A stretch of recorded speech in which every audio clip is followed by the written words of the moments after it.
I'm Lisa. I studied design for graphic communication at LCC, and I am a product designer and come from a book design background and have currently finished the first season of my podcast, Not Applicable.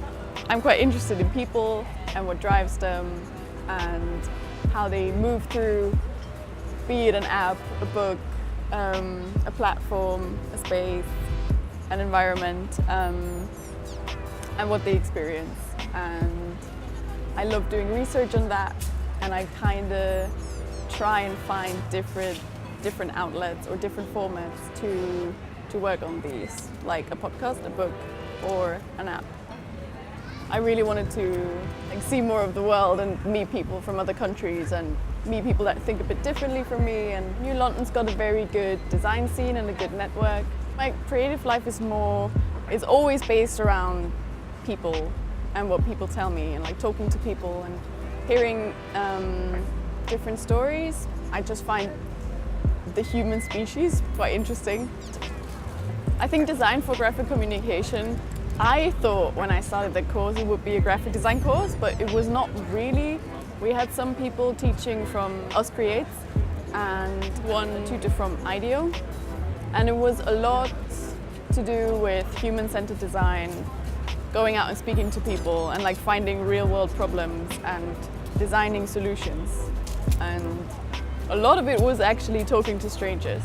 So I think that is connected with the podcast because it did prep me for just approaching people and talking to them and finding out what their stories are.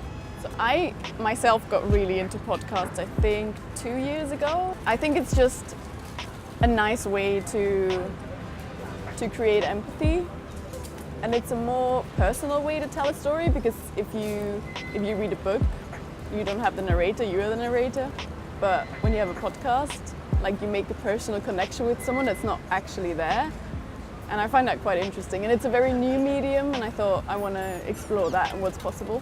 The podcast is called Not Applicable, and it was supposed to be a podcast that highlights the people that create diversity in the creative industries here in London, or at least work in the field.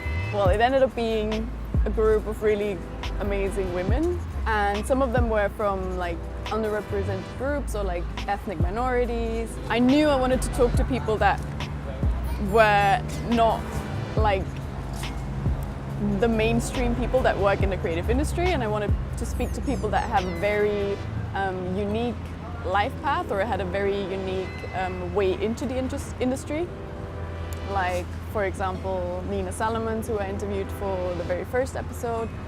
She works in virtual reality, and she provides workshops for underrepresented groups to get into the industry. And she comes from a gaming background. I think for me, it's always when I know I'm working on a specific topic, it's planting a seed in your head, and then all of a sudden your horizon expands and you see all these things and you're oh, this could relate to what I'm doing. I think what's really interesting, I was talking to a friend of mine the other day. She lives in Austria, and I told her about some plans that I had with a friend for a collaboration on a project, and she was like, I can't believe in London everyone seems to be so up for doing something and doing stuff and getting stuff started. And that's something that I really love about the community here, and especially the creative community here. You meet someone, you chat for 10 minutes, and then you're hey, why don't we just work on a project together? I mean, hopefully I would like people that listen to the podcast to be inspired by it and see that there is no one way into the industry. So you can come from a variety of backgrounds, and it's always possible.